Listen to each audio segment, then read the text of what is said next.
going to do one too. We're going to just make sure everyone's hearing me okay. Let's see if anybody's not hearing me. Type a 2 if you're not hearing me. That's a joke, of course. Type a 1 if you're hearing me. Yeah. Hold on 1 second. And what's that? Hold on 1 second. I'm just getting. Hey, Dave, can we see if your microphone's working too? I am here. Okay, great. Okay, and if you can hear David, type a 2. Okay. Oh, lots of 2s. Okay, great. Looks like everyone's hearing us pretty good here. Very good. Okay, just 1 second. We're going to get started here. I'm just setting up my screen and my microphone.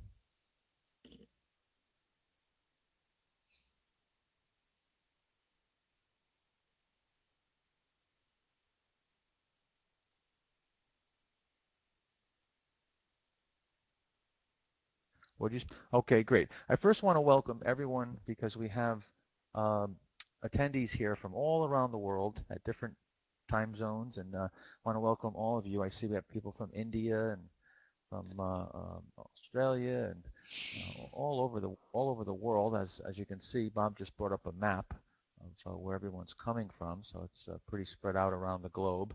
So welcome everyone, and also want to point out that I know we had people were asking if you can ask questions. You certainly can type in questions, and we'll try to get to as many as we can at the end of this presentation, but we're probably not going to be able to get to them all because there's many hundreds of people here today. However, David and myself are being interviewed right now for a book. It's sort of like a Market Wizards book, but it's for momentum trading only. It's called Momentum Masters. Probably be out sometime at the end of the year. And in that book, if you enter questions, we'll take those and submit them to be maybe included in the book. And then we'll answer those in a roundtable discussion.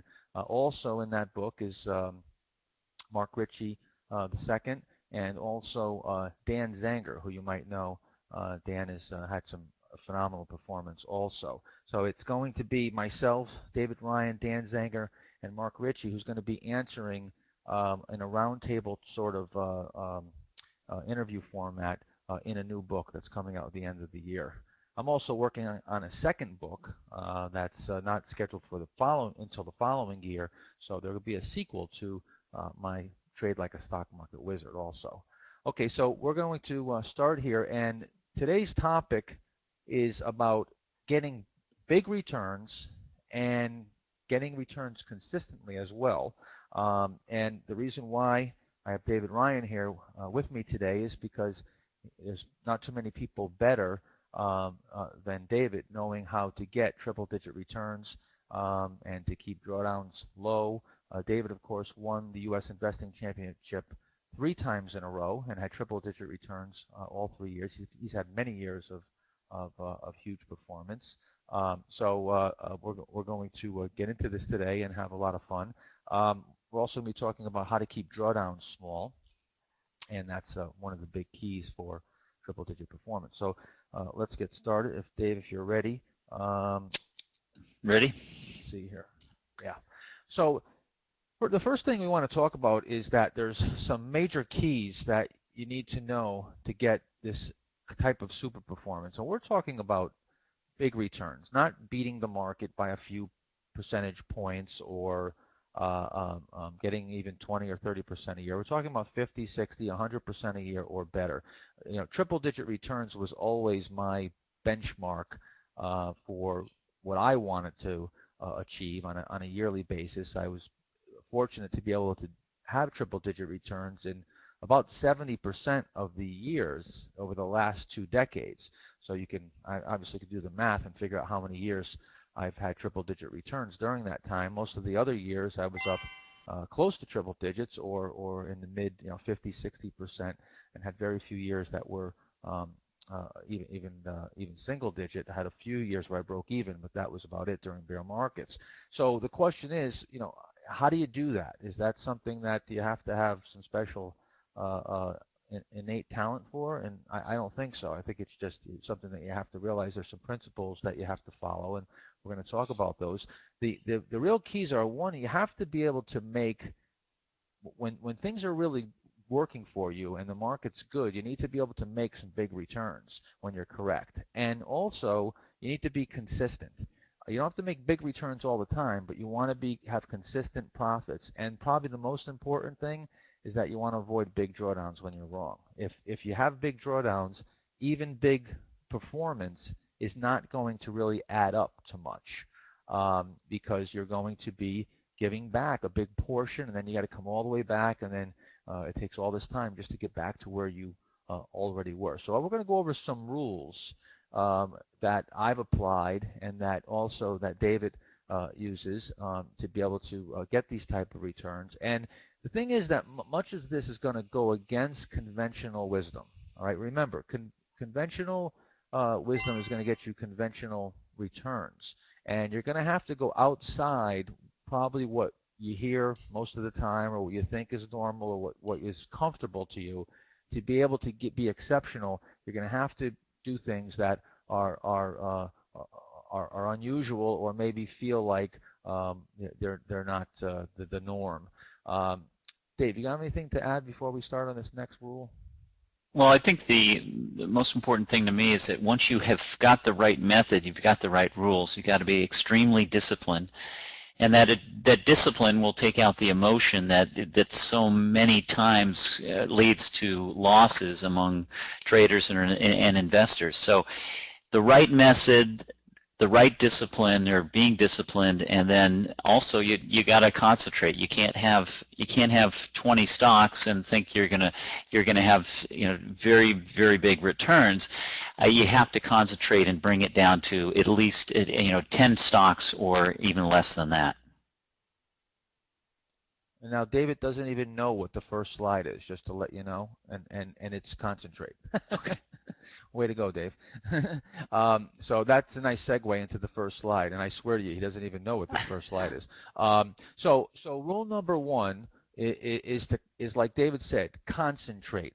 Don't diversify. Now, that doesn't mean that you don't want to have no diversification. You're going to have some diversification, but I know in my own trading, even to this day, I'm not widely diversified, and I'm much more conservative than I was when I didn't have a whole lot of money, and and my portfolio wasn't that large.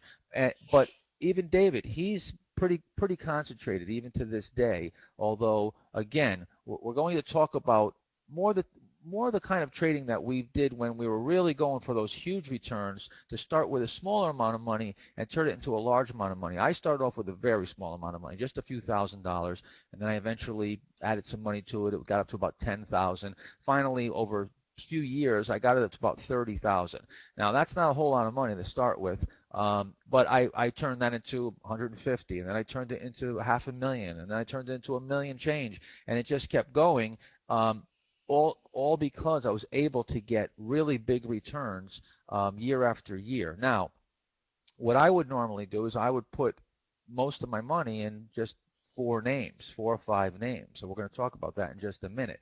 The reason why you want to concentrate is a few things. First of all, you want to be able to manage things. And if you're spread out all over the place, you're not going to be able to know what you need to know about each stock, and you're not going to really be focused on those holdings. And I can assure you that if you have big positions, you're going to be much more likely to be very attentive to those positions, because you know that if one of them move against you, you can take much bigger losses because you have such concentration. So it's going to automatically keep you focused.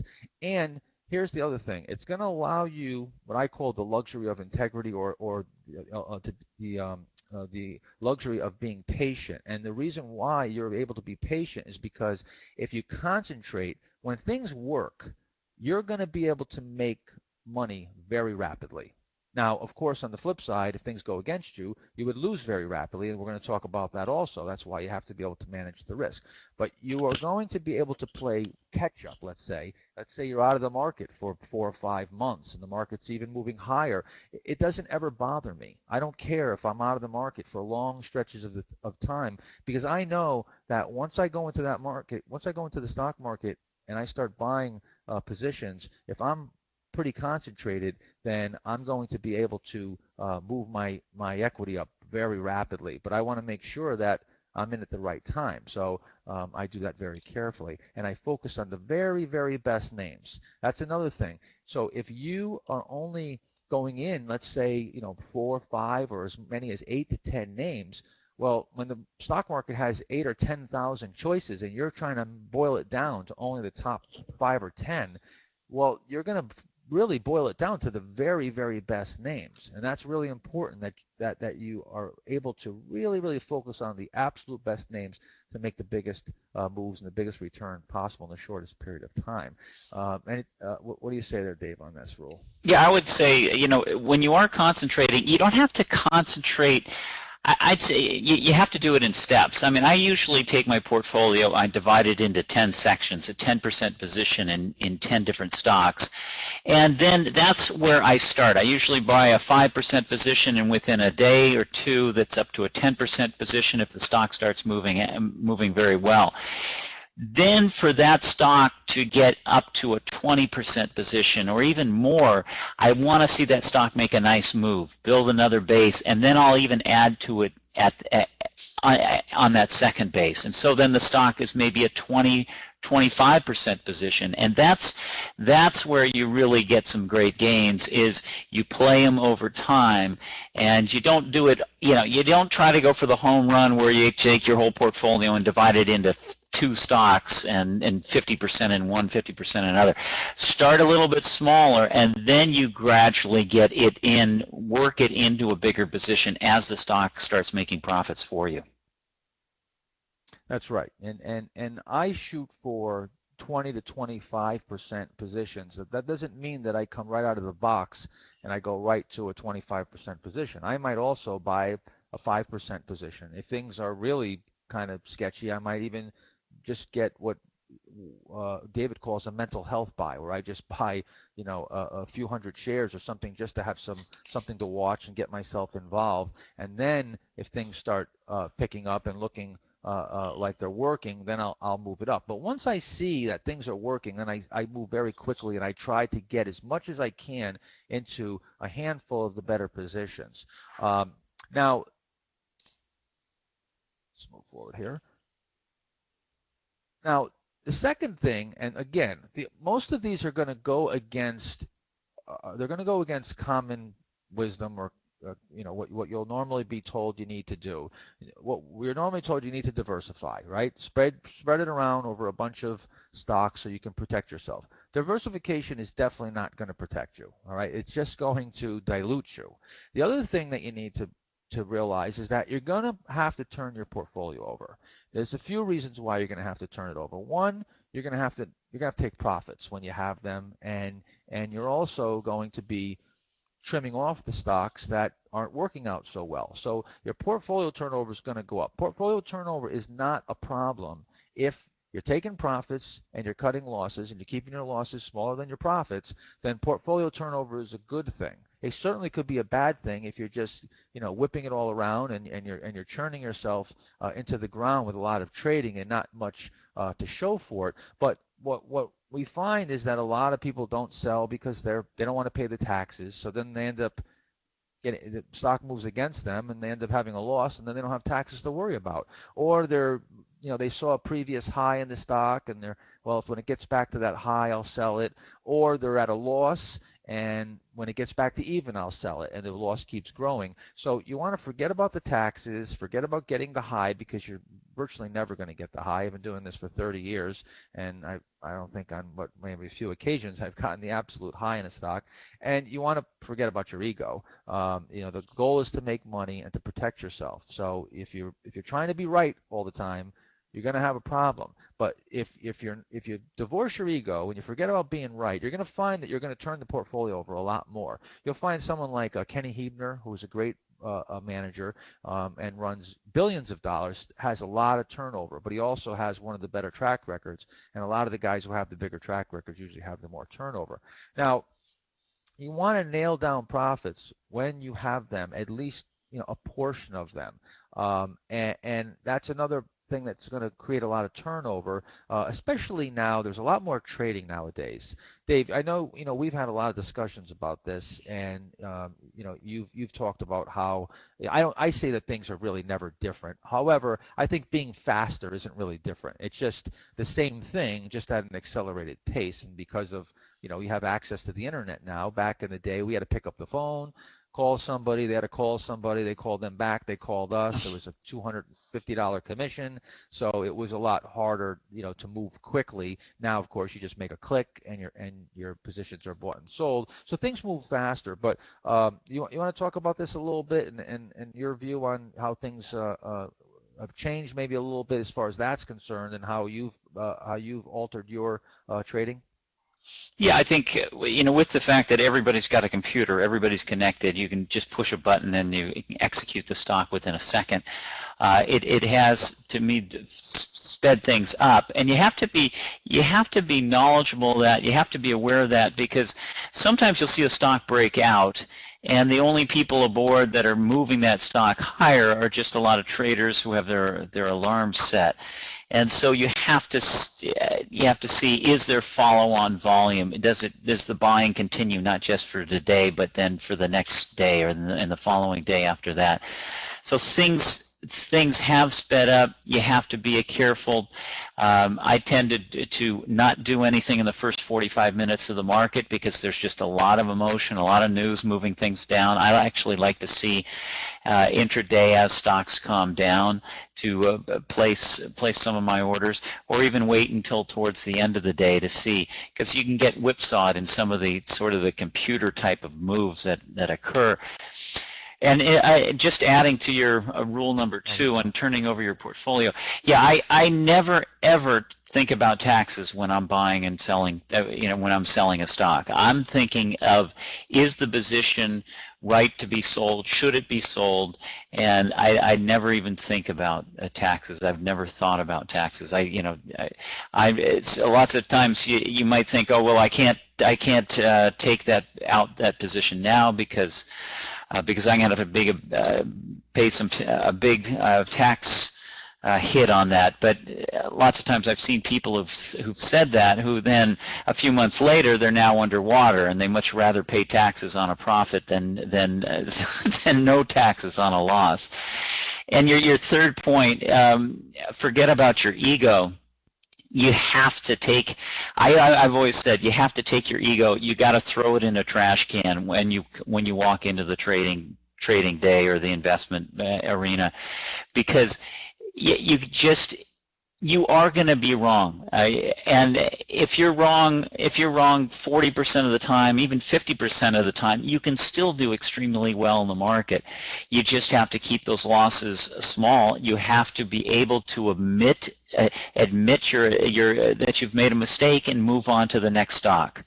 Learn from that mistake, but take that first loss and then move on. So forget about your ego, and just and learn from your losses, learn from your winners.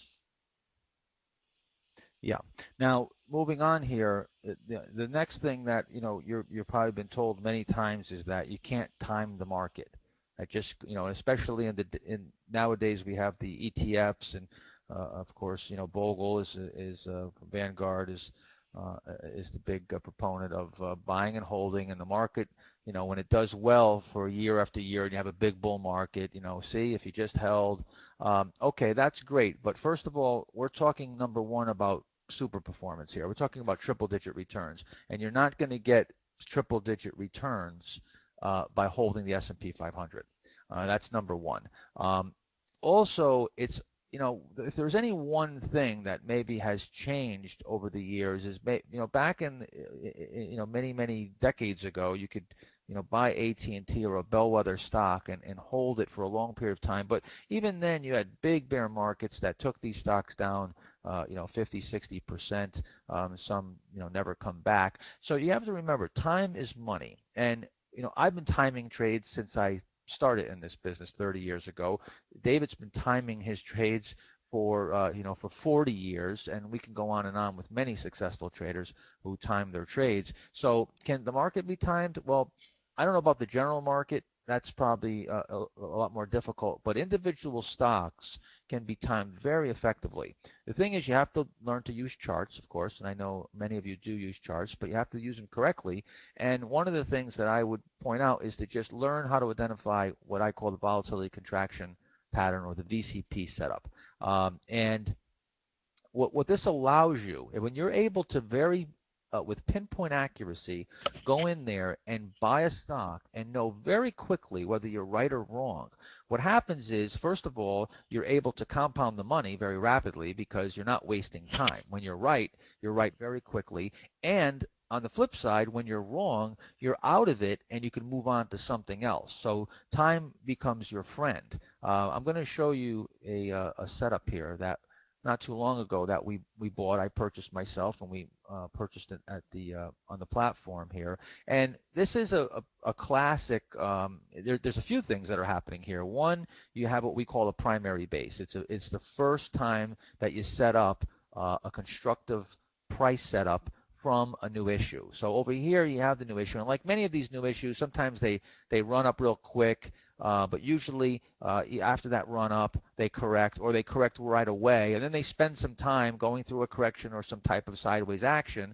And some even go up and take off and double first before they actually spend that time correcting. But I always wait for some type of consolidation, and then from there I look to buy as the stock starts emerging from that consolidation. Now, you can apply the VCP to to new issues, or to a stock that's been around for a long period of time. This is the entry point that we made, and that I purchased this stock on. And if you go, we're going to take a look at a little bit wider view of where it is now.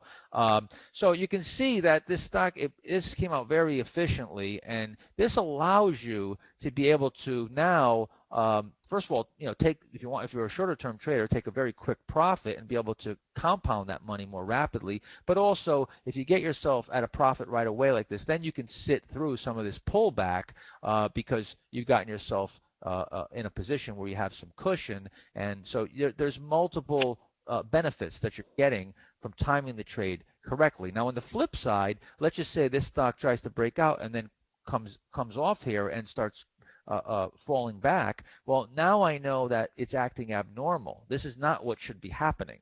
This stock should be following through and moving up and having successive days of price increase. And now I know to get out of the stock. So it's really allowing me to know that that train is coming in on schedule. Now, you can read about this in my book. I put the page number here. There's a section called "A Picture is Worth $1 Million," and then there's a subsection on the VCP. But the whole section, of course, you should read. It's on page 189, and I explain this in much more depth. Of course, when we do the Master Trader program, we spend 2 days, and there's hundreds of examples of this, which will be in not till October, though. Dave, anything to add to this? Yeah, one comment on the indexing and how popular that's become. Anytime I've seen something become so popular that everybody's starting to do it, that you're probably getting towards the end of that. And I think maybe the example of the market, even in the first 3 months of the year, is a great example. Well, the market is just going back and forth. I mean, we were up a few percent coming into today, and now we're barely up on the S&P. We're down on the Dow, and I guess the Nasdaq's up a little bit. But if you've been able to hit the right stocks, buy the right stocks, and take them out, you might have been able to make a little bit more progress in the market.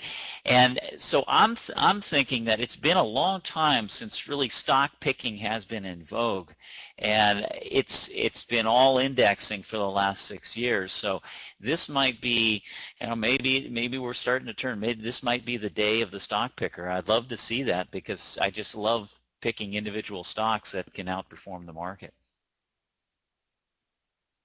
Yeah, I agree with David, and I think that maybe after we have a decent sized correction, um, the next type of, and I'm talking about some type of maybe bear market, a real good size reset.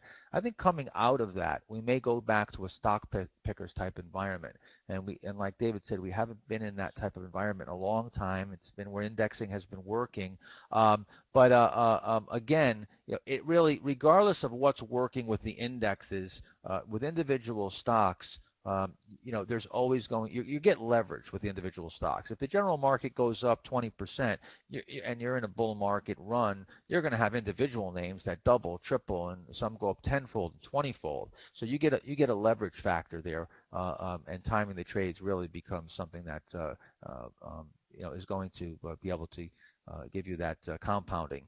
Now, of course, we talk about the upside on these trades and timing them properly, but you have to remember that you're not going to be right all the time. As a matter of fact, even if you're really good at this, you're probably only going to be right maybe half the time. I mean, when the market's going really well, I sometimes have a 65% batting average when things are really working for me. But generally speaking, it's about 45 to 50%. And when things are not going so well, it's 35%, 40%. And if it gets below 35%, I usually know that's a sign that things are really not too good in the market, and I scale back my activity quite a bit. Um, uh, uh, Dave, as far as that's concerned, what are your feelings on that? Oh, yeah, it's you always have to, as you're going into a trade or into an investment, you have to set a spot where you get out because as someone said, the mind's got an infinite capacity to rationalize, and a stock starts down on you, you can come up with every excuse in the book of why you shouldn't sell. But I always set at least some point. Maybe it's 8%, maybe it's 5%. It depends on maybe even the setup of the stock and where how the stock is coming out of a base. But you have to, as you go into any investment, that you have to set those stop loss points because you just don't want to suffer a huge gain because it is so hard to come back from those losses. Uh, Huge loss, you mean? Yeah, you mean a huge yeah, loss. a You huge said a, a suffer a huge huge loss. gain, You but just you don't yeah, want to yeah. suffer a Yeah. huge loss because it's very very hard to come You back do from want it. to suffer a huge gain, though. All right, so let's talk about and be a little more specific. And I know you guys want tangible things that you can use. So let's talk about managing the risk reward relationship. This is the holy grail. If there's any holy grail, this is it. This is what trading is all about because really it just comes down to doing the math and figuring out where you need to cut your loss relative to where your gains generally expire. So it's no different than what insurance companies do with mortality tables, and that's how they charge a premium because they have a really good idea of where the people are going to die on average, and it'll fall right on that age pretty specifically when you take an average of it. So you can look at your own trades and say, all right, well, on average, I'm getting, let's just say, 12% gains over the last say 100 trades in the last 6 months or a year. I did 100 trades and my average gain is 12%. Well, and take a look at how many times you've been right. I've been right, 50% of the time on half the trades. Well, does that mean that you can take bigger than 12% losses? No, there's no way you can take 12% losses and make money. So you're going to have to take losses less than 12% if unless your trading all of a sudden improves dramatically overnight, which it probably wouldn't. Over time, it may improve somewhat, but then if you monitor your gains regularly, you'll get an idea of what you're producing when you're right, and then you can adjust that loss. And then that loss should be at one half of your gain or your expected gain, and then even one third. Using a 3-to-1 or a 2-to-1 is a general rule of thumb. And if you go and you look at most traders that are even swing traders or even longer term traders, investors, they're cutting their losses. If they're successful, their losses are generally cut at one half to one third where they're getting their gains. Now, the other thing that you want to realize, I always talk about building in failure. And I'll just explain real quickly what that means. This means that instead of trying to worry about having a being right all the time and having a big batting average and being successful on 80% of your trades, which is very difficult to do, um, what you want to do is actually use the risk reward relationship and cutting your loss relative to your gains as your edge more than the actual number of times you're right. And what I try to do is I try to be profitable when I'm only right 35% of the time. So so I in my mind I'm saying, okay, I want to keep my I want to manage my risk reward relationship. So when I'm only right 30%, 35% of the time, I'm still not getting into trouble. I'm breaking even. So you can do the math and back into that, but that then I've built in a lot of failure because at that point, I mean, even I can be right probably 25% of the time throwing a dart. But so, but if I'm needing to be right 80% of the time, and my average loss is 15%, my average gain is only 10%, and I'm upside down with the risk reward relationship, but my edge is coming from the fact that I'm right all the time, or not all the time, but a good portion of the time. When you're wrong and that moves against you and you start to have a drawdown in your batting average, you're going to have a huge drawdown because your system is not able hasn't built in any failure. It's expecting it's planning for the best and expecting the best. So I plan for I expect the best, but I plan for the worst. Let's move on here. Of course, we don't have the time to go into every one of the, go into everything in great detail. We're going to try to touch upon this and answer some questions. So I apologize that and I could go on and David could go on for this, with these topics for days on end. Um, excuse me. So what I do is I approach every trade from a risk first standpoint. I had a tickle in my throat. Sorry. And I know exactly where I'm getting out before I ever get into the stock. And I to this day I still have it committed to paper. And after doing it for 30 years, I still don't trust my memory with anything. Well, actually, I trust my memory less now that I'm 50. But I write it down, and then when that stock hits that point, there's nothing to think about. I just get out of it. I'll go and I'll reevaluate, and I might come back to it later on. Sometimes I get shaken out of a quick move, but at least I'm protecting myself, and that risk is always thought of as a function of my expected gain. And this is the number one single most destructive thing that every investor does is that they don't cut their losses properly. And even if they do cut their losses, many investors only do it for on some trades, and some trades they don't. And every now and then they fall in love with something. It ends up turning against them, and they hold it down. And just a few stocks end up destroying what could have been really good performance. And then you look back and you find out that uh, uh, um, you know it's just a few bombs that hit your account that really messed you up quite a bit. And then you have some traders who they just refuse to look at that stuff and keep moving forward, and never really know why they went wrong. So it's really important to make sure you know where you're going wrong. Now I have a little sign that's on my desk that I've kept for quite some time. Well, there's a few things I do. First, when I wake up in the morning, the first thing I do when I go into the bathroom is I look in the mirror, and I've been saying this same sentence to myself every day. And I say it internally in my head, but I've been saying it the same thing to myself every day for decades now. And that is, I walk in, I look in the mirror, I say, Mark, you have the ability to do serious damage to yourself today. And then I go into my office and I start working. And the reason why I say that is I always want to remind myself that I could get really hurt in the market very easily if I just fail to adhere to some simple rules. The next thing you know, I'm taking very big problems in my account and in my confidence as well. And I also have a sign on my desk that says no big losses, no forced trades.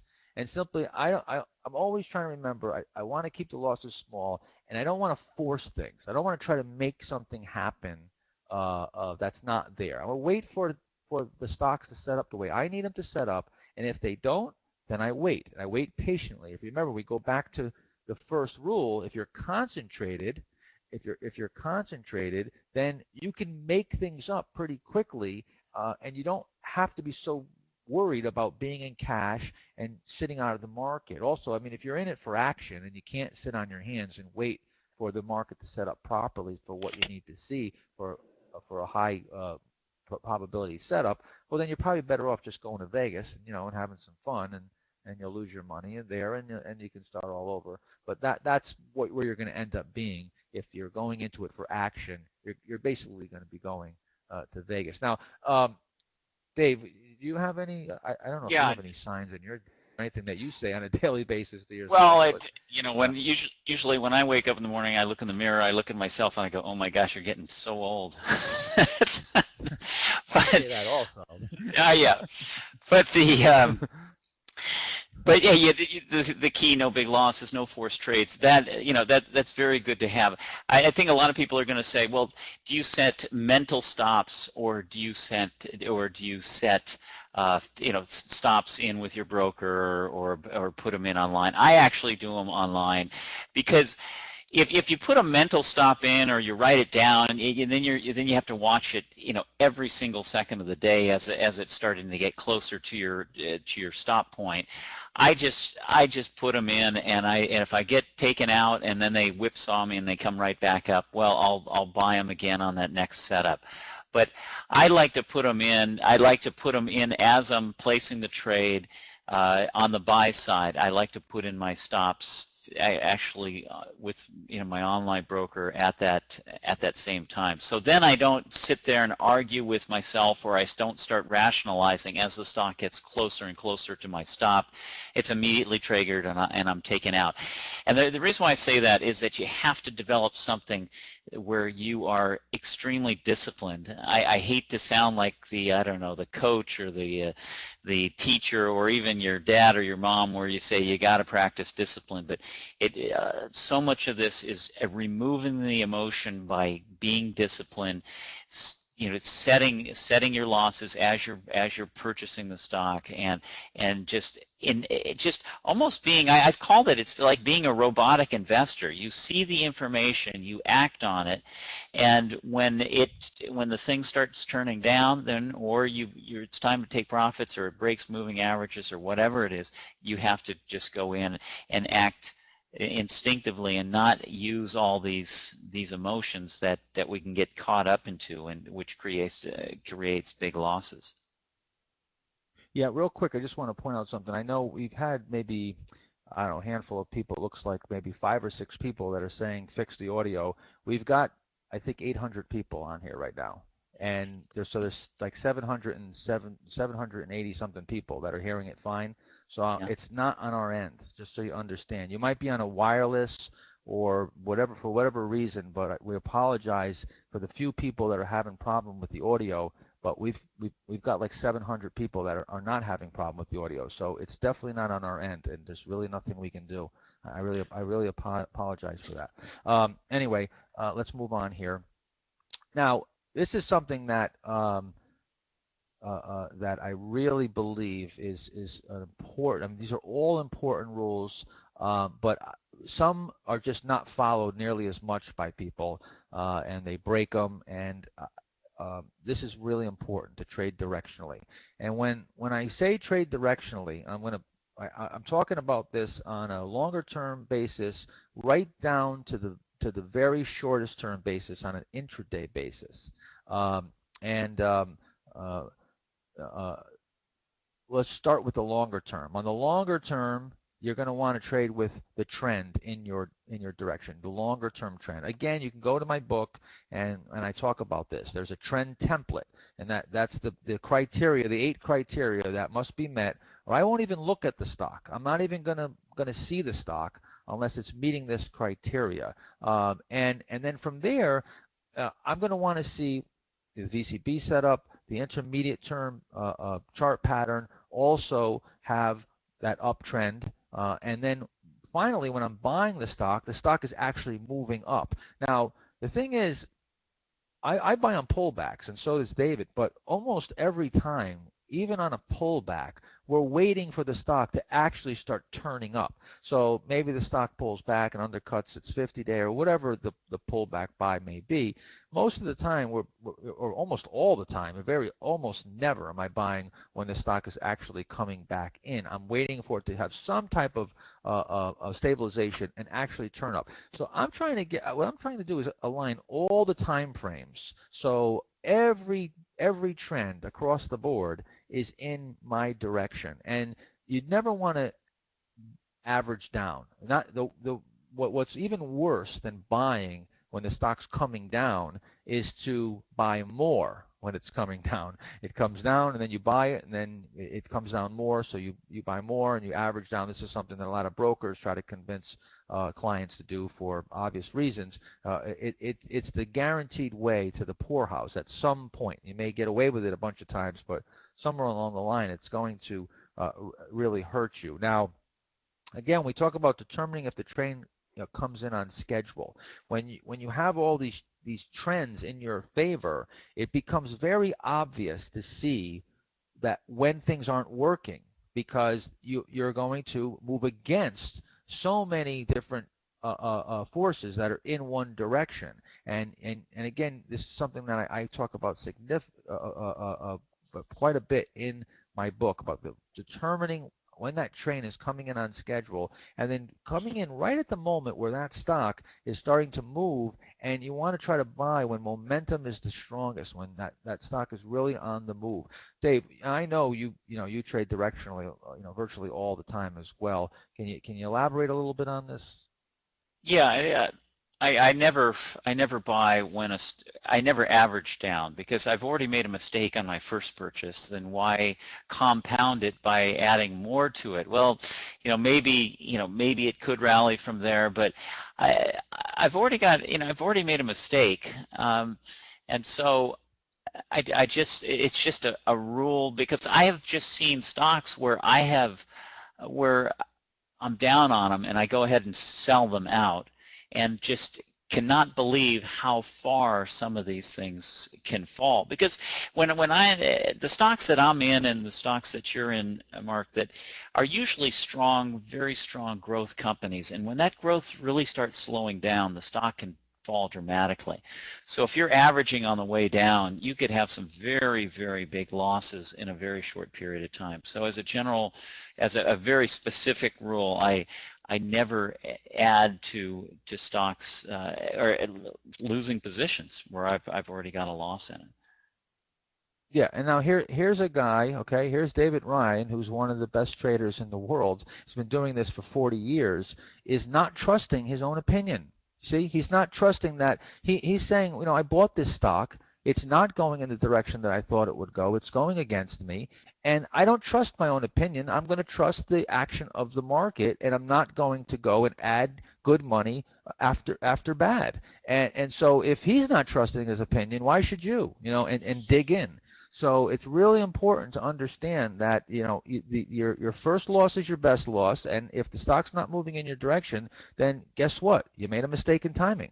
You have to admit that you've made a mistake in timing. Maybe it's just a temporary short-term mistake, and the stock will get back on track a few days, a few weeks, or even a few months down the road, and you can come back to it. Or if it hasn't hit your stop yet, you stick with what you already own. But the last thing you want to do is start to add to that. I know we had a question asking, how do you know the intraday trend is up? Well, stock is moving up. I mean, it's that simple. If the stock has been moving down and it starts to turn up, that's of course the shortest time frame, or it's up on the day. If the stock is certainly up on the day, then the stock's moving up on that day. But the point is that if you buy when the stock is falling, it's almost never that you get the absolute low, just like you don't get the absolute high. So you're probably going to be sitting at a loss right away. And how big that loss is going to be is anybody's guess. And if you're using stops,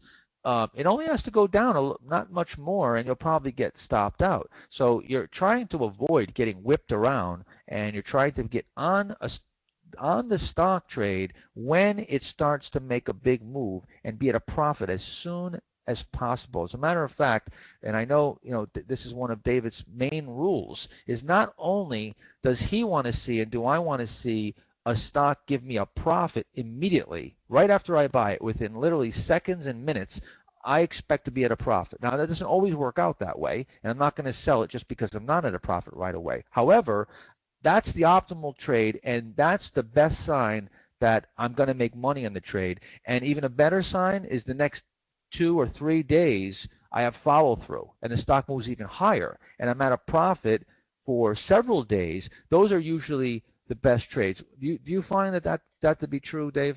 Oh, always. The best stocks are the ones that are actually hard to buy. And so when you're buying it, you've got a lot of other investors, maybe some huge hedge funds or mutual funds that are on the same side of that trade. And we're all scrambling to get those shares, and you buy some and it goes up, and then you try to buy some more and it's hard to get. And that's the market telling you that you've got, probably your timing has been very good and you've got a good stock on your hands. And as you mentioned, I don't want to see a stock that has a one-day breakout. I mean, I can't tell you how many times stocks, they kind of come out of bases and they get one day of buying, and then all of a sudden they turn around and they drop right back into the base or go right back through the bottom of the base. And recently that's been happening a lot, and that's not a very good sign for the overall market. But yeah, when I'm buying, I want that first day up, I want to be up, and then I want to see just as many days in a row as possible to the upside for that stock.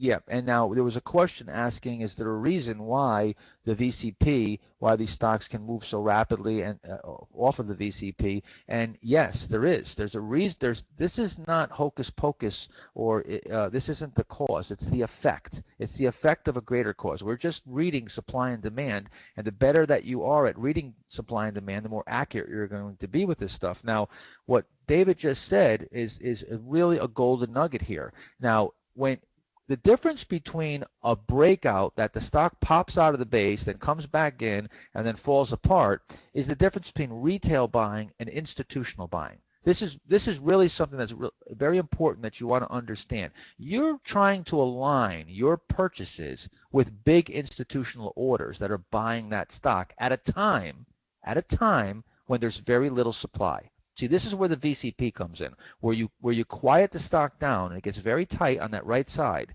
after contracting and the volume comes in. That's telling you that stock supply has stopped coming to market.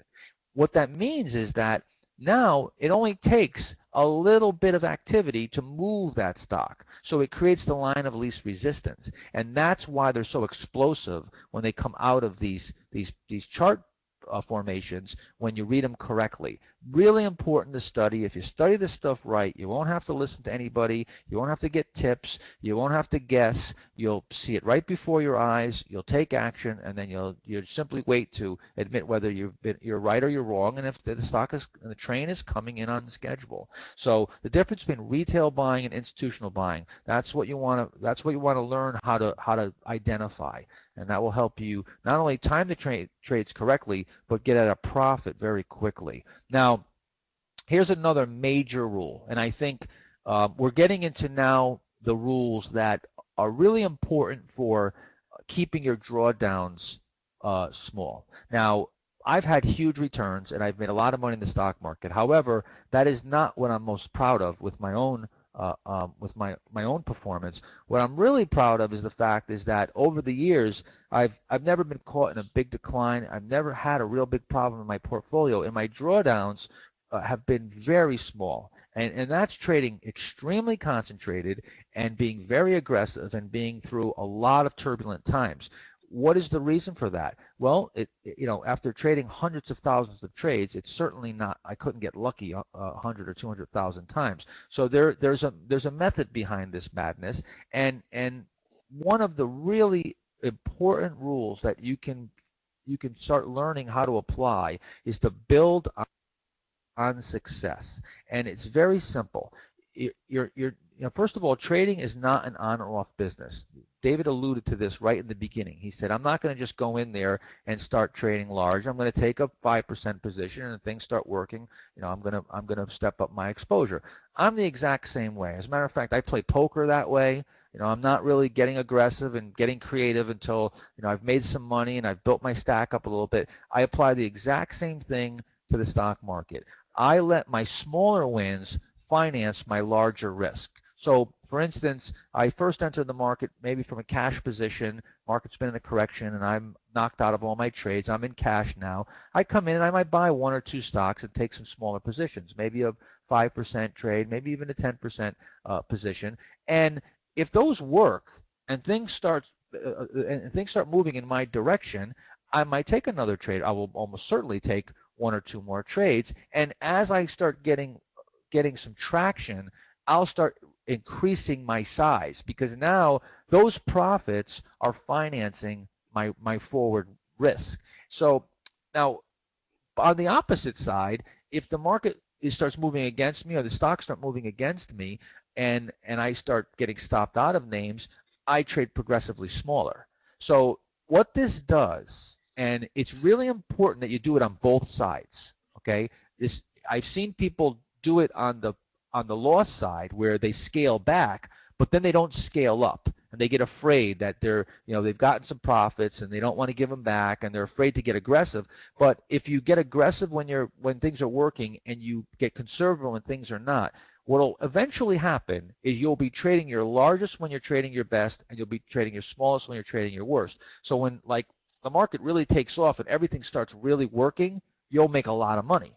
And when things roll over and you go into a bear market, you'll be forced to cash or very, very negligible positions. It's an automatic way to keep yourself uh, uh, pressing the gas when things are working, and riding the brake when things are not. Now, the thing is I'll go in there and I'll get in maybe 25% invested when I first put my first toe in the water. If things work, I'll move it up to 50, and then from there maybe 75, and then I'll go to 100%. And for some of you that use margin, you can then maybe move on to margin. But if you're not profitable at 25% or 50%, and you're losing money on your trades, well, then what rational reason would you possibly have for stepping it up even more?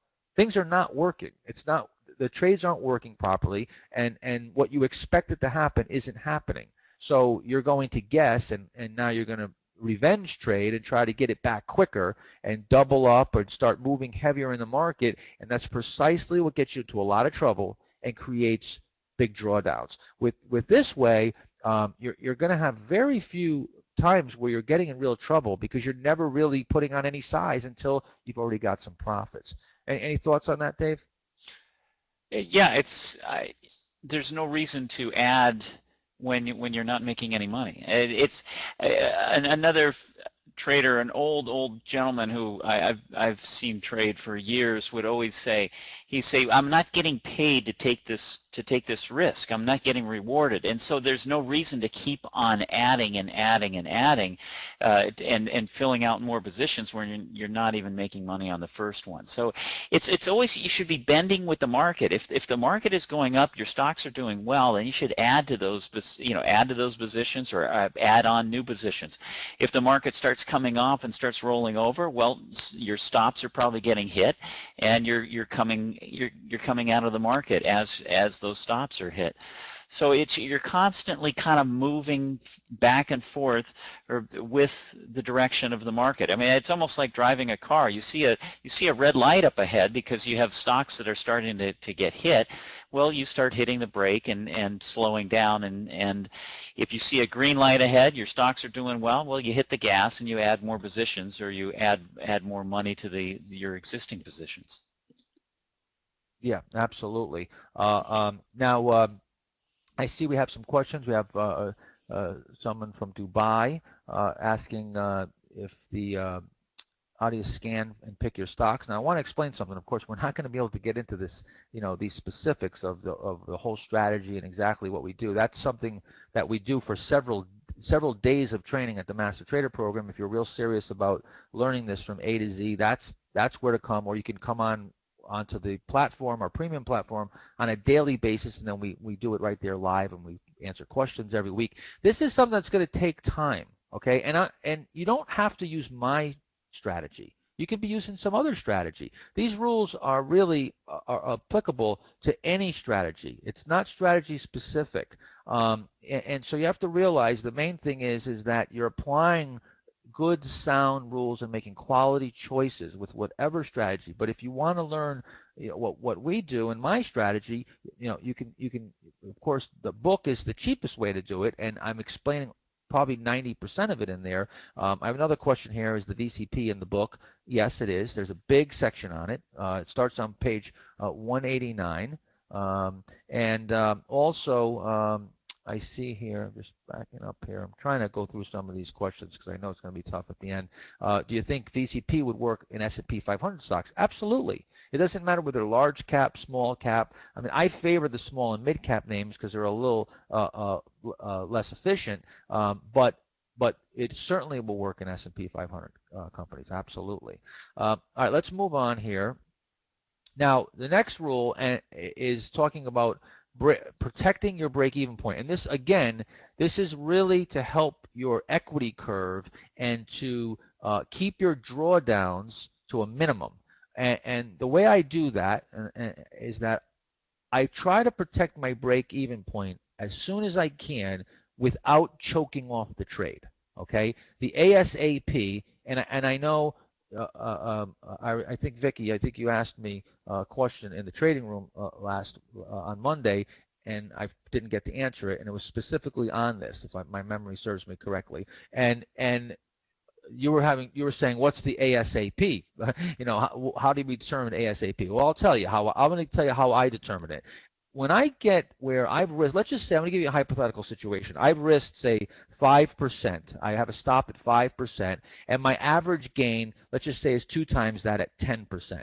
So now I buy a stock, and that stock shoots up over a number of days, and let's say I'm up 15%. So now I'm up 3 times my risk, and I'm up 1.5 times my average gain.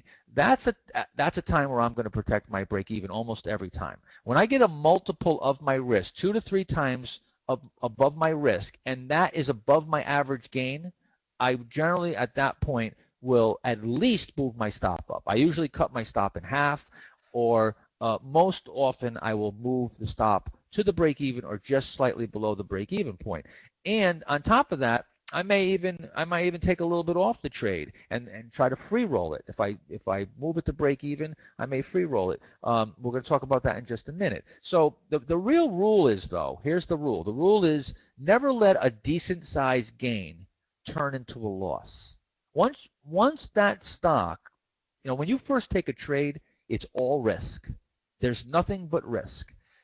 And of course there's upside, there's potential upside, but you're at risk at that point. Now, the stock moves up. You've given the stock, let's call it the shot at you. You put your chin out there and you've given it the shot at you. Now you're at a profit. And you're at a pretty decent gain that probably, if you're at a 10 or 15% gain, that could absorb most news factors. If they come out with some surprise news, notwithstanding something, catastrophic, the stock may gap down 5, 10%, even 15%. But with a 10% gain or a 15% gain, you're not likely to take a very big loss. So you're now, if you want to call it, working with house money, although I don't like to, once the money's mine, once the stock's at a profit, I think of it as my money, so I try to protect it. But I do have I am at a gain at that point. So I'll do one of a few things. One, I'm going to move my stop up, and then I also may backstop my profit. So what that means, I simply decide, all right, well, I'm at 15% gain, and my average gain is 10%, I'll just move my stop up to 10% profit. So now at the very worst, at least I maintain my average gain. All right? So these are just a few. You can be creative with this stuff. You can come up with some of your own ways that you approach risk management and protecting your break-even point. But here's the general rules. The general rules are you start off. This is an order of priority. When you first go into the stock, the very first thing you have to think in your mind is where you're gonna cut your loss. If this stock turns against me and it's a problem, where are you going to cut the loss? My uncle point is absolute 10%, and I rarely ever want a stock to go down more than 8%. But my average is going to be something like 4 or 5%. As a matter of fact, I know Bob and I were just reviewing our numbers over the last 5 or 6 years, and in the last 5 or 6 years, my average loss is about 3.4%. So that's pretty tight. I mean, and that's getting blasted every now and then, and having a stock that's down 12 or 15% on an earnings miss, or a lot of times I'll set a stop at 7 or 8%, but I'm cutting my stocks out a lot of times at break even or at half stops once they move in my favor, so my average is much less. Once the stock moves up, now your next priority is to protect your line. Your line is your break-even point. You want to try to conserve as much of that original starting point as you can. So now I move my stop up. Now, once the stock now makes a decent profit, now I want to go into protecting my profit. And I have to start thinking about nailing down that profit and not giving that back. So now my priority changes a third time. And at that point, now I'm going to, I'm going to protect that gain, and I'm probably going to either backstop or use some other type of technique. I want to show you something that's very, very simple. And I'm just going to let, before I get into this, Dave, if you have any thoughts on that, let you talk about that. What, on your last comments? One thing I would keep in mind. Now, this is an O'Neill rule, and since I spent so many years there, it's kind of ingrained. If you've got a stock that you bought it just right, coming out of a nice long base, the earnings are there, and the stock just takes off and goes, and you get a 25% gain in a matter of in a matter of 3 or 4 weeks. Then you should probably try to play that stock out for a much longer term, because those are usually signs of super performance stock, when it can make a big gain like that in a matter of a short period of time. Yeah, and I'm going to talk right now, let's talk about that a little bit on how to stay with a stock and hold it for a larger move. Now, I want to give you a few, I'm going to enlighten you on a few things that I do, and I also want to just bring in a question here. How do you get stocks before they hit the IBD screens, top 50, top 200 composite? It seems that all these stocks peak when they hit the IBD list. Okay, well, first of all, in defense of the IBD list, which I don't use, however, a lot of names that are on the IBD list will be trading because they have big earnings and high momentum. We're in the very late stages of a bull market right now, and yes, you're right. At this point, a lot of stocks are probably peaking or near peaks, and you're going to see a lot of stocks, once they get that momentum, that may be the beginning of the end. However, in the beginning of a new bull market, you come off of a correction, and that's the best time to really start thinking about holding a stock. Like David just said, if a stock makes a big move in a really short period of time, coming out of, now, of course, that's taking into consideration that it's coming out of a consolidation. That's not after the stock's extended and it has run way up and now it's extended itself even further. This is coming out of a consolidation like Jack in the Box did here. This is a stock that I tweeted, if some of you might have saw this a while back, and we bought some in my own account in the service. Now, let me show you how you use what we call the 50-day rule. It's very, very simple. You're buying coming out of a consolidation or VCP. You can see we've tightened up here. For those of you who know a little bit about this, you'll see there's the consolidation where we tighten up on that right side, and then here's the buy point. Now, when we come out of that base, I have a stop set. All right. At that point, I have a stop loss that usually it's anywhere between a few percent and as much as it could be as much as 8%. Hold on one second. I'm being told something here that I got. What can't they see?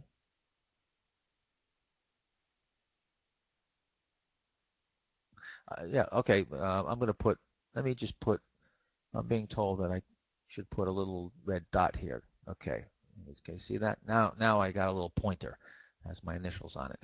Okay, so right here is where I was buying the stock. Okay, and you can see it comes out here and then holds up for maybe a week or two, and then moves up a little bit more, has a little pullback here. And once this is the 50-day moving average. You see how the 50-day moving average comes here and catches up to my break-even point. Right here is the breakout, and that's where I'm buying it, and that's my break-even point.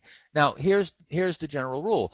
Once the 50-day catches up to your break-even point, what you can do is switch over to the 50-day to a close below the 50-day.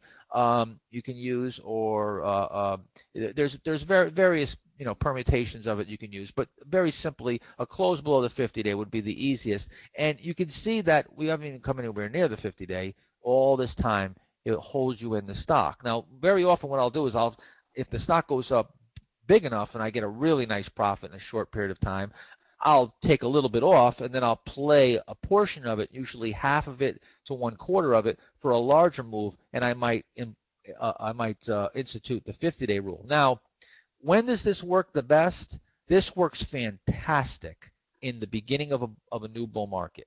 If you've been in a correction or a bear market and the first wave of stocks that are market leaders start breaking out of bases, and like David said, they run up, and we can use the O'Neill rule where they're up 20% in less than 8 weeks. You should hold it. You should at least give it until the next quarter or two and institute the 50-day rule, because some of these stocks, especially in the beginning of a bull market, will go up 400-500%. Some go up 1,000% and never close below the 50-day. The 50-day contains the entire move.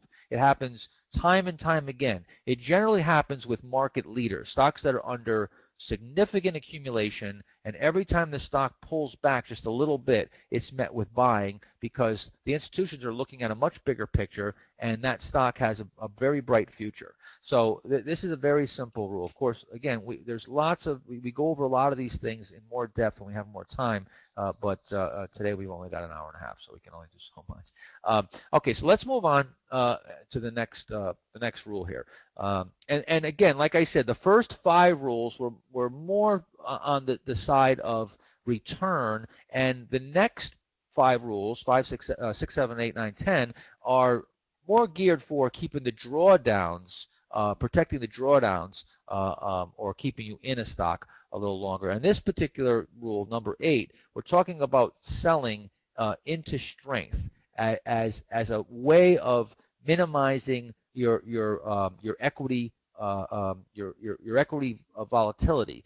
Now, why is this important? Well, there's a few reasons. One, if you wait until a stock breaks, usually you'll give up so much that you'd be better off selling even lower, selling at the strength. I mean, an example of that, I don't have a chart of it right now, but I know, was it SWKS, I believe it was, had a pretty good decline today. I own that stock, and I had sold it at a fairly small medium gain. I think we were up 12 or 15%, whatever it was. Sold it as it moved up, and then it went even higher. And now, in just one day, it's come all the way back down, and you'd be surprised. Sometimes in just a few days, it not only will come back to where you could have got out very easily earlier, but it'll come in even much more. Now, the reason why the selling at the strength is important to manage your equity volatility is because as a stock gets extended and really starts to run up, and maybe it goes parabolic, and you start getting those larger days, the air pockets just get deeper and deeper, and the volatility gets bigger. Remember, we're buying from a VCP, all right? That's a volatility contraction pattern, which means that we're buying at a time where volatility is very, very minimal, and then buying in the direction, as that stock starts to turn up and move in the direction of our trade. Now, once the stock really starts to move up and get extended and get wider trading ranges, the volatility starts to increase. What does that mean? Well, it means that it's going to whip back and forth. You want to be selling it on the whip up, not waiting till it whips back down, because now you're going to be getting a lot of wide action in your underlying equity curve. So it's I think selling at the strength is really something that becomes a learned method, because the problem is that when the stock is up and it's moving up sharply, you start really falling in love. A lot of people fall in love with the name because it's getting better and better, and that's when you start to think, wow, this thing's going to the moon. And very often you'll sell these stocks into strength, and they go even higher. But you have to realize the key is to just make money. You want to make money in the stock. It's not, remember, not getting the high.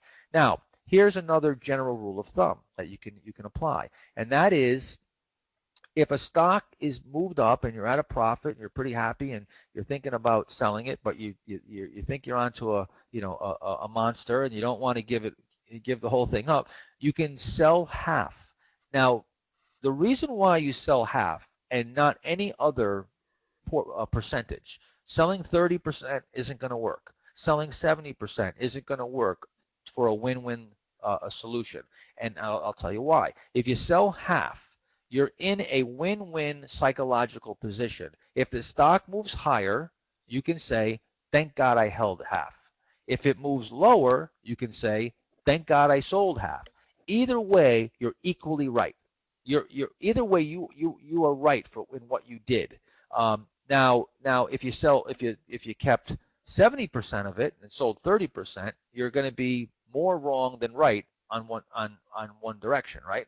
If it goes down, well then obviously you understand that. So selling half puts you in a win-win solution, and I do that all the time. I'll be at a profit on a stock. It runs up, and I say, no, I really want to get out, nail this profit down here, and I just sell half. I move my stop up to break even. If it really starts to run up, I move my stop up to my average gain, and then I just start trailing it, and I ride the other half. And then if it moves up even higher, I sell half again because it puts me in the exact same position. You see, I'm in the win-win solution all over again. And I could just keep doing that all the way up. Sell half, sell half, sell half. And every time, regardless of what direction the stock goes in from that point forward, I'm in a win-win psychological position. Remember, trading is as much about protecting your psychology as it is about protecting your portfolio. You have to protect your confidence at all times and get yourself into a mindset to make money, not pamper your ego and not to be a gambler and to have action. Okay. I went on a little bit of a tangent there, Dave. Why don't you let's hear your feelings on that. Well, the one thing on selling half, I think is a good idea. When you get a stock that's very, very extended, when you've had a really nice move on it, and it looks like it's going to start forming a base, it's a good time to sell half. The one thing you want to be careful of, though, is selling the whole position of a really strong stock, because sometimes it's very hard to come back into that stock. So that's why if you can sell half of it, and then ideally if the stock, if your timing was right, you saw some distribution and the stock starts forming a new base, well, after that base is finished, you can come back to your full position and even buy more as the stock breaks out and makes another move. But it keeps you just a little bit, it makes it, to me, it actually relaxes me in that position when I know I've taken a little bit of a profit, and I can watch a base starting to form instead of having an entire position and thinking it's going to return all the way back down to the buy point. If you take some, then you're still in that stock for what could be a much bigger move. Yeah, and of course stocks move and the market moves in group moves. When probably if things are working in your portfolio, you're going to have multiple names that are working at that time. So when you get a lot of stocks up, this is why you can have pretty big volatility in your portfolio right after you've been doing your best. You'll be up, things are going great. Next thing you know, you go, holy cow, I can't believe am I really at this level? I was up so much just a few weeks ago. Yeah, that's because you had 5 or 8 stocks or 10 stocks that were all extended, and now they all come crashing in all at one time, and suddenly your equity's all over the place. And the key is to move up in stair steps, to make money and then go flat, or to pull back your exposure and to get ready for the next move up, and to stair step and to never really lose much. That's more important for big performance than winning big. Now, I want to point another thing out, and this is because a lot of people think because I've had these giant returns, and also because I talk about the biggest winning stocks, looking at these stocks that make these big moves, that I must have these giant winning stocks. Not true at all.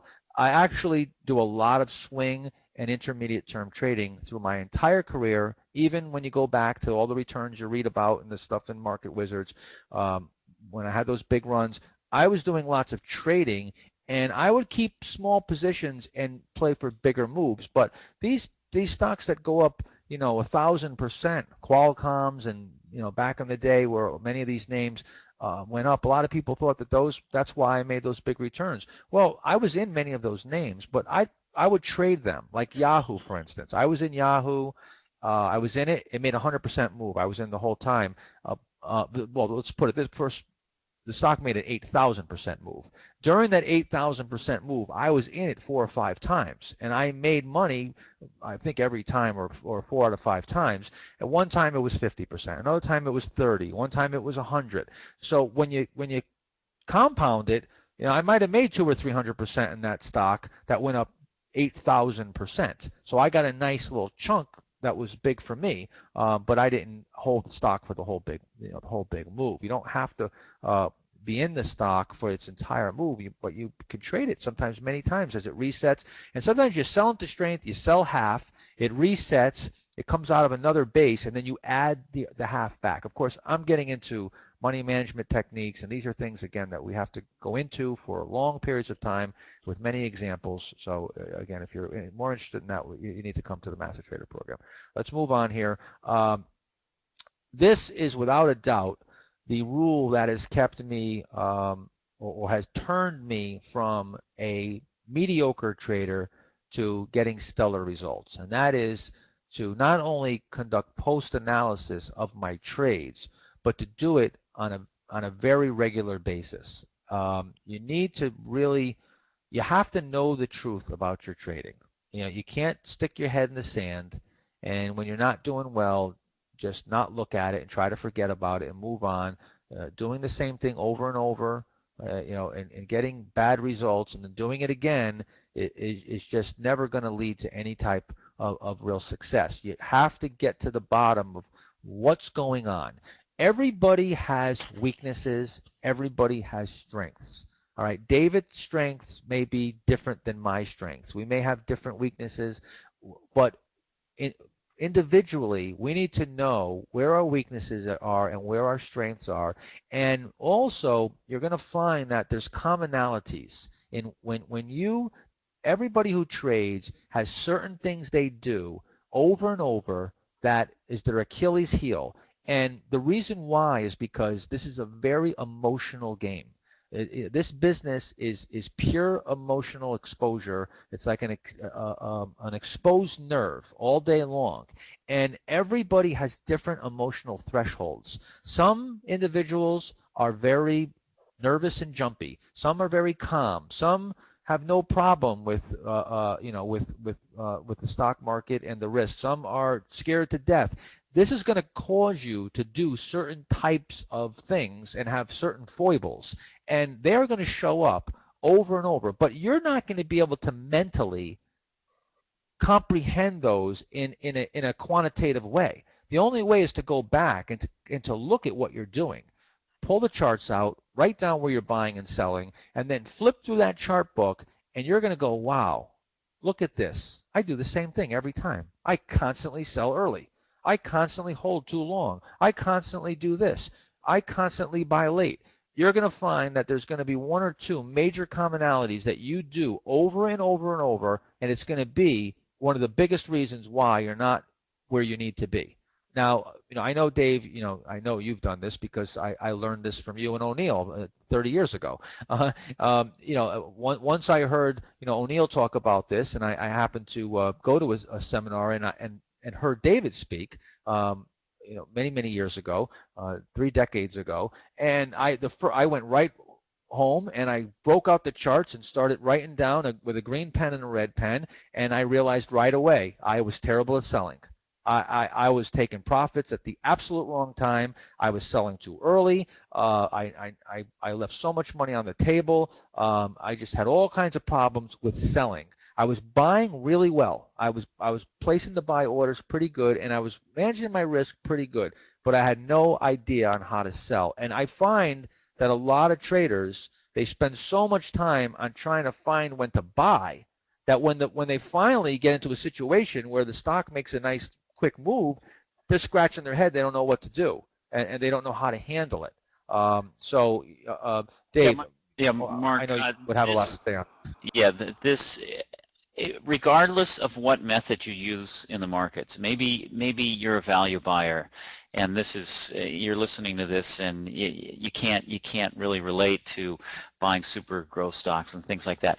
But no matter what type of investing you're doing, you have to study yourself, and you have to see where you're going right, where you're going wrong, because you'll learn more about yourself by doing that than anything that we can say. I've had people call me up and say, hey, look, if I could just sit next to you for 5 days and just watch everything you do, and how you're buying and what you're doing, then I could be a great trader. But to me, I could actually sit there and tell you what to do, but I don't know what's going on in your mind, and when you're making your decisions, and that's really, it's kind of analyzing yourself, and that's what's so important about looking at your trades and putting them into two piles: the stocks that you made money on, the stocks you lost money on, and analyze each one of those sides, because that's where I turned around my performance. I mean, this is back in the 80s, but I had taken an account and I had doubled it, and then I lost it all back and even more. And I was so disgusted with myself. I took an entire weekend, went through every stock I had bought and sold for the prior year, and found that my big mistake was buying extended stocks. So when I cut that out and I got extremely focused on just one setup, that's when I started doing extremely well in the market. And that's something that each one of you can do, and each one you can really profit from by just analyzing yourself and your own trades.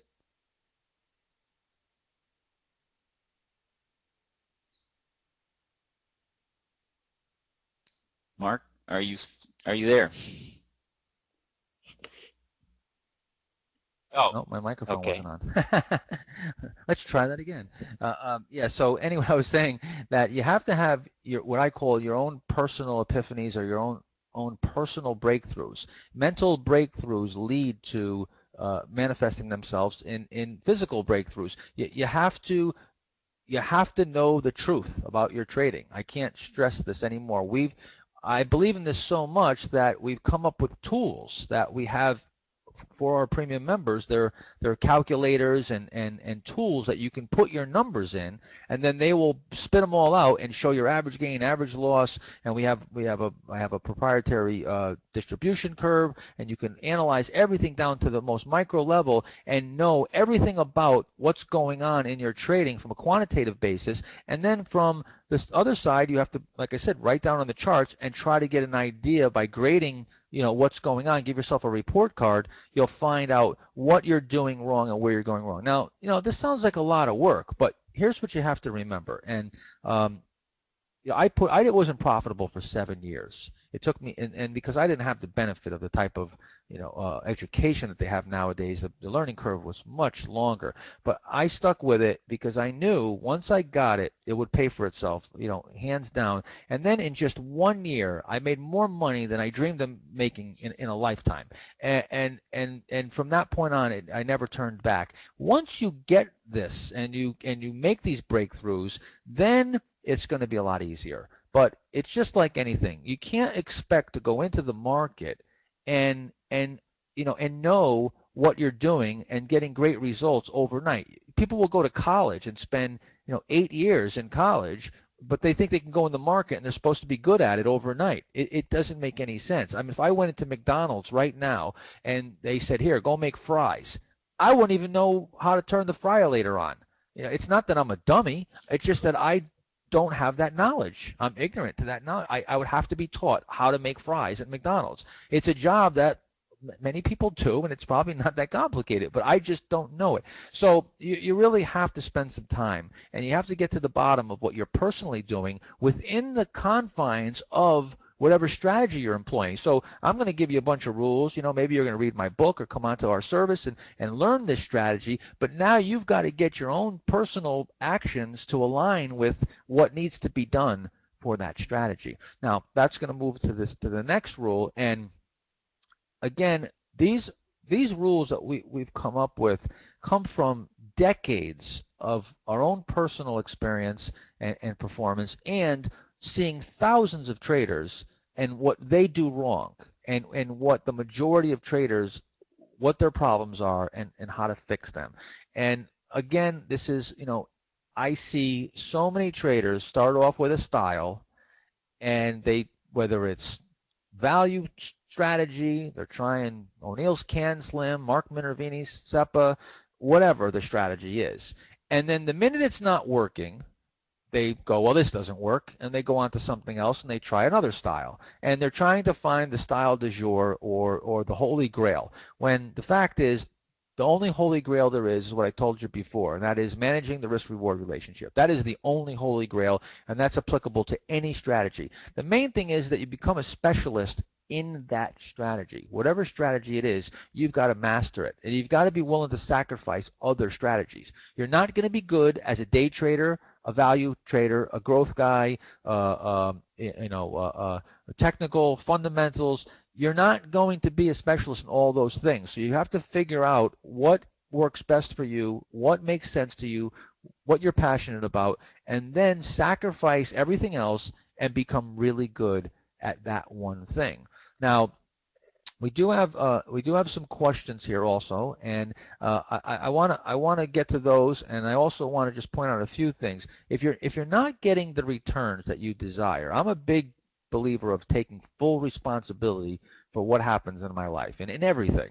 At least I try to figure out how I could affect that and how I can have the ability to respond. That's all responsibility is, the ability to respond. It's not blame. If you're not getting the returns you desire, don't think that there's some special talent that's needed for this, because there's not. Because I was terrible at this for many years and was what I would call an unnatural. If there's a natural, I was an unnatural.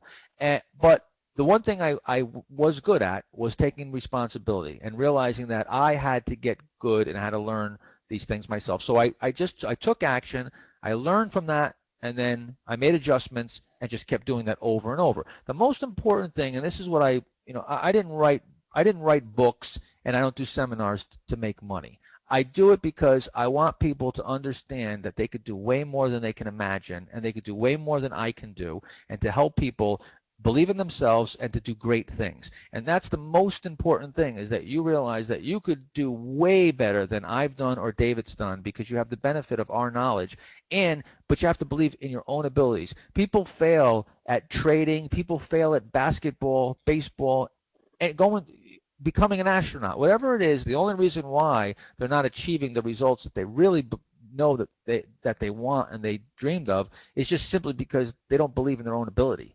There's nothing to do with the strategy. The strategy works. I've used it, and we have many people that have become multimillionaires from nothing with this strategy and other strategies too. This isn't the only strategy. The main thing is that you have to believe in yourself, and also if you come up with these rules, I find there's three types of people in trading. There's the first type, they don't have any rules, so it doesn't really matter. They're doomed from day one. The next group, they come up with rules, but then they fail to follow them. Either they fail to follow them all the time, or they break them every now and then. Either way, it's equally as destructive. It's just the destruction happens faster. That's the only difference. If you're breaking your rules every now and then, you're going to eventually destroy yourself in the market. And then the third group is the ones that become successful. They not only have rules, but they actually follow them, and then they work at improving them and coming up with better rules and understanding them and fine-tuning those rules as best as they can, and understand that there's nothing perfect, but this is about probabilities, okay?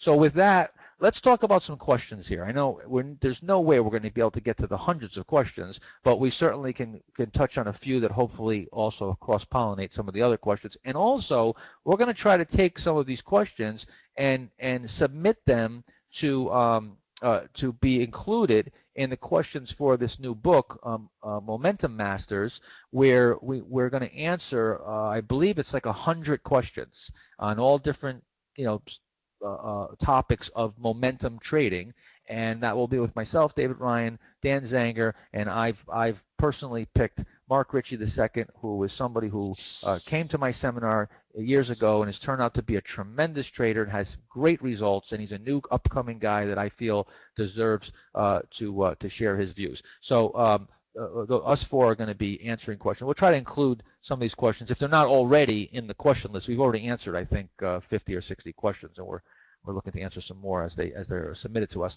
Let's see here. So is there a way to screen for VCP stocks? Well, you can certainly screen for a lot of parameters, but then you're going to have to do some actual physical looking at the charts to really. There's really no way around that. You're going to have to look at the charts. I know a lot of people try to come up with computer programs that have chart recognition, and that could give you kind of a broad look at it, but that real we have that specific entry point. You still need to do some eyeing. There's no computer better than your human eye. That's what I found.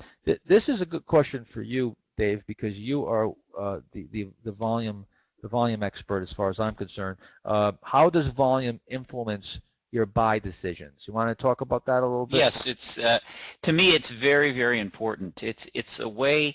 It's really almost the purest form to me of supply and demand. And so you want to. I study the volume very specifically, day by day, and I look to see, is it above average daily volume? Is it below average daily volume? And what is the stock doing on those days? And so I watch the tracks of the volume. And really key on successful stocks. They move up on very big volume as they go through in consolidation. The volume lightens up, then they start moving higher again on bigger volume. And then the reason why I watch that is because the major moves in a stock are created by institutional buying, big money, hedge funds, mutual funds, banks. Those people cannot hide, and when they buy, they're not buying 100 shares or 1,000 shares. They're buying 100,000 shares, 500,000 shares, 4 million shares. So that is volume that you can actually see in the marketplace if you analyze day by day what the volume is and what is it in relation to the price move. Yeah, and Angelo's asking, do you use any indicators or just price and volume? I really don't use any indicators. There's a few things that I look at for the general market to give me kind of an idea, overbought, oversold, but they're very dangerous to try to, not get in a market because it's too overbought or buy a market that's oversold. So I really look at price. When it comes to individual stocks, I'm looking at price, volume, earnings, margins, and sales. That's really what it comes down to. That's about all I need to know to give me an idea of whether I'm going to be buying the stock or not. How about you, Dave? You using any kind of indicators? Not on the volume. I'm just looking strictly at the volume as it trades every day in relation to its 50-day moving average. So because I just want to see it, is it bigger than average or less? But other than that, I don't look at any other indicators on volume. Yeah, we have someone asking also about, let's see, how you did, where is it? Do you consider the trend of the overall market and your individual stock purchases? And this is Chris, I believe from Germany. This also goes hand in hand with another question. Where is it? Sorry, I got to try to find this here. Oh boy, I lost it. It was a good question that would have went good with this. Anyway, I'll paraphrase it. How do you know? How do you have that longer-term uptrend if the general market's coming out of a correction? Isn't that part of the trend down? So, for instance, the question is, if the market has been in a bear market and then turning up out of a bear market, then the long-term trend would be down. So, how are you trading with the trend? That's if I'm paraphrasing, but hopefully that's near correct. Well, first of all, when I talk about myself, I'm saying the trends all in your direction. I'm talking about the individual stock. What will usually happen, and again, this is a bigger discussion, but what will usually happen is what will always happen as far as the stocks that I trade is that the market will be in a downtrend and coming off a bear market low, but the stocks will be in an uptrend above their 200-day and breaking out of a base and usually making new highs or close to a new high. So the individual stocks are in their own earnings cycle, and they're moving. That's why during a bear market, the leaders are so obvious because the market is in a downtrend and it's coming off of its lows, and these stocks that are breaking out to new highs, and David and I often talk about Amgen and some U.S. Surgical and some of these names from the 90s because the market was in a bear market in that in 1990 that went until October of 1990, and during that time you had all these names in the healthcare field and in technology and computers that were barely undercutting their 50-day. And then when they did, they come bouncing right back, and then they were breaking into new high ground, all-time highs and 52-week highs as the market was coming off its lows. That was a blaring indication that these were stocks that were about to become big market leaders. Let's see. I know we have a bunch of questions, and again, I got to apologize that we're not going to be able to get to anywhere near how many are here. Is the VCP the same as a flat base? No, the VCP has contractions where it goes through. Usually, the first correction might be 20%, 25, 33%, and then it'll contract. Usually the contractions are about half of the previous correction. So maybe it contracts to 10 or 15, and then contracts to 3, 4, 5, or 8%. With a flat base, it just goes in a real tight sideways move, and that would be there wouldn't be any contraction, but that's okay. You don't need contraction if the sideways action is really, really tight and the volume starts to dry up on the right side. So again, a little bit bigger topic that we'd have to flush out. Maybe we'll do another webinar in the future on technicals, and we'll just look at technicals and maybe even one on fundamentals. Let's see. How long do you wait to see if a trade is working before you increase the exposure? So we're talking about how, I'm not going to get aggressive until I see some traction. And a lot of people say, okay, well, how do you define traction? For me, I generally put on a few trades. If they start to work and maybe they're up 3, 4, 5% or 7 or 8%, I might put on another 1 or 2 trades. And if those also start to move up, at that point, I'll get more aggressive. So I usually try, 4 or 5, 3, 4 names. If things are really, really starting to rip and there's a lot of setups, I might move a little quicker. How about you, Dave? How do you kind of scale in? Well, I scale in. When you read that question, I thought the individual was talking about a specific stock, and so in answering the question that way, if I have a stock, let's say the base has been formed under 30, and the stock breaks out through 30, and I start buying it at 30 and a quarter, and on that first day I accumulate a 5% position, and the stock closes at 31. Well, if it follows through the next day and you get more, and you got good volume on that first day, you get some good volume on the second day, I'll maybe get that stock up to a 7.5% position, buy another 2.5% position, and then on the third day maybe round off the position to a 10% position if the stock continues to follow through, shows good volume. So I want to see continued upward movement. I want to see follow through. I want to see volume. I want to see that consistent day after day of buying.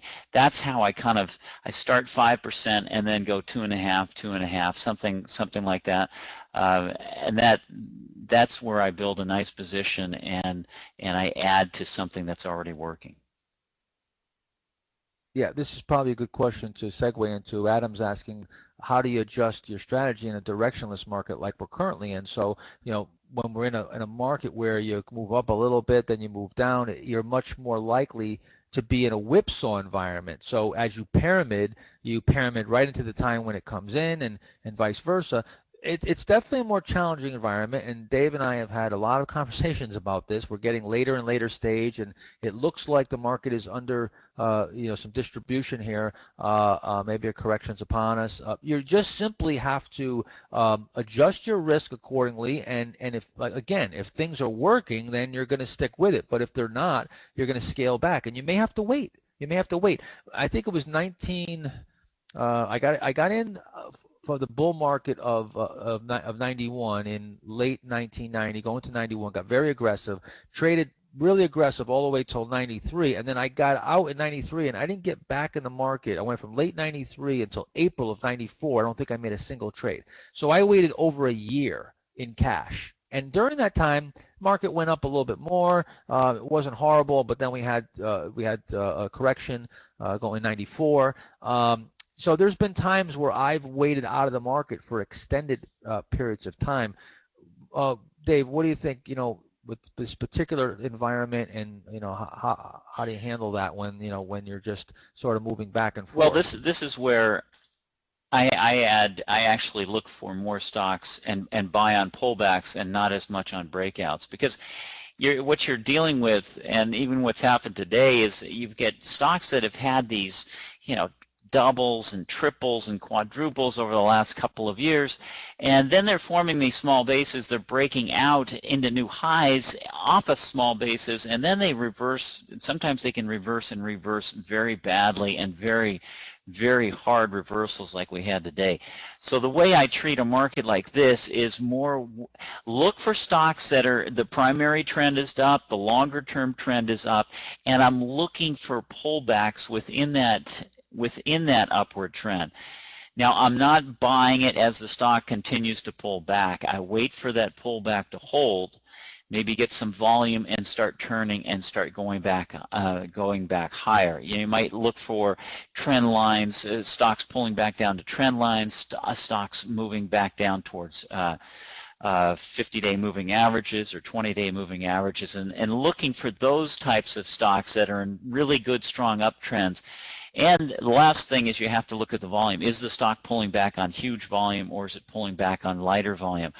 If I get that combination and the stock holds, starts moving higher, that's where I'll buy on a pullback. But I tend to buy more stocks on pullbacks in a market that whips around like we're experienced, because breakouts in this market, not that many actually work and continue to move strongly. Yeah, they're not following through Yeah. much. So now, of course, on pullbacks, like we said before, Dave's not going to buy if this on the way down as the stock's crashing in on huge volume. A light pullback, it's coming in, it's pulling back maybe to the breakout, pulling back to the 50-day for the first time, and then starts to turn up. That's where he's going to be going in there. So we're not just buying on just pullbacks, but this is another area that we get into in extensive for hours and hours and hours at the Master Trader program, which we only hold once a year. But I want to answer Juan, who's asking, do you offer, and this gives me a chance to give a shameless plug of the Master Trader program, do you offer an online mentoring program for people who live overseas? Well, we have tons of people that are around the world that are on the daily platform and that come to the Master Trader program. To my surprise, we've had over 60 countries last year. India, they come from everywhere. It's really amazing. Every year I see people, and I'm amazed that and humbled that someone would some people fly 44 hours the total trip, 26 hours from Beijing, and these big trips to come and see David and I and talk about these things. And we make sure that you leave knowing A to Z everything that we're talking about. Okay, like I said, we have an hour and a half here, and we can't get into it in too detail. But at the Master Trader program, we spend 2 days. It's I don't know, 16 or 20 hours of of going over this stuff. So that's where, if you really want to get into yeah, and Mark, I would add, you mentioned, we lay all this stuff down, so then it's your responsibility, it's your job then to take all that material and then put it to work and start doing it yourself, and then studying your mistakes and studying your winners. And that's I mean, it's a great head start for somebody who's just getting into trading, or even somebody who's been around for a while, to go over these things again. But it's, as you said, it's all laid out there for them to then work on it as they get back and start trading on their own. Yeah, and with that, we've been going now for an hour and 45 minutes. We're 15 minutes over our hour and a half scheduled time, so we're going to have to wrap it up. However, let me just tell you this: we have hundreds of questions here. We're going to, and many of them are overlapping. A lot of you are asking similar questions. We're going to submit these, and you're probably going to find that the majority of your questions here are going to be answered in this book that's coming up, Momentum Masters, and it's not even going to be answered just by David and I, but they'll also be answered by Dan Zanger, who's an extremely capable trader. He's turned, I guess it was $11,000 into 40 million in just a few years. That's a pretty hefty return. And Mark Ritchie, the second, who is Mark Ritchie Senior, his father, who was in Market Wizards also. His son is Mark Ritchie II, who's turned out to be a really great trader and a wonderful person that I'm very fond of, and is also going to be answering those questions. So you'll have the four of us answering all these questions in a roundtable type format, which I very rarely have seen in the book, where you'll be able to contrast and compare and see how we all answer the questions. So I think it's a pretty neat format, and it'll be very educational. And so look for that. And we'll try to do, we'll do another webinar down the road here. We try to do them when my time permits, and we'll maybe get into more specific, like some technicals or something, or we can key in on some of these questions with more specifics. But I want to thank you guys for coming today. It was fun. It's always fun for me. I'm always learning, even when I'm teaching, and I know David feels the same way. Yes. And we'll see you soon. And I know a lot of you follow me on Twitter, so see you there too. Okay, take care, everyone. Bye Bye-bye. bye.